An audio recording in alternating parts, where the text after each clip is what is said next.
ঝিনাইগাতি উপজেলার মালিচিকান্দা ইউনিয়নের রাঙামাটিয়া গ্রাম প্রকৃতিপ্রেমীদের কাছে একটি অনন্য সৌন্দর্যের নাম। এখানে মিলিত হয়েছে উপজেলার তিনটি নদী, এক পাশে ঝিনাইগাতি উপজেলা, অন্য পাশে নালিতাবাড়ী উপজেলা আর অন্য পাশে শেরপুর সদর। তিন উপজেলার সীমানা আর নদীর মিলনে তৈরি হয়েছে মনোমুগ্ধকর এক প্রাকৃতিক দৃশ্য।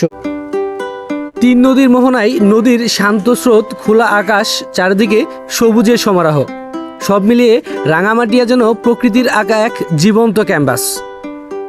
হয়তোবা এই জায়গাটিতে সেদিন আমার ড্রোন না হারিয়ে গেলে এই সৌন্দর্য দেখাতে পারতাম না, বা মানুষের অজানায় থেকে যেত ঝিনাইগাতি উপজেলায় এরকম সুন্দর জায়গা আছে। প্রকৃতির মাঝে তিনটি নদী মিলিত হয়েছে, সব মিলিয়ে এক মনোমুগ্ধকর জায়গা তৈরি হয়েছে, যেটা প্রকৃতিরই আঁকা, প্রকৃতিরই তৈরি করা। ঝিনাইগাতি উপজেলার এই জায়গাটিতে একদম ঠিক এই পয়েন্টেই আমার ড্রোনটি হারায় যায়, এবং কি সেই ড্রোনের এয়ারক্রাফট থেকে এই ভিডিওগুলো সংগ্রহ করা। কেউ হয়তো ভাবতে পারেন যে ড্রোন হারানোর পরে ভিডিও কিভাবে আসে।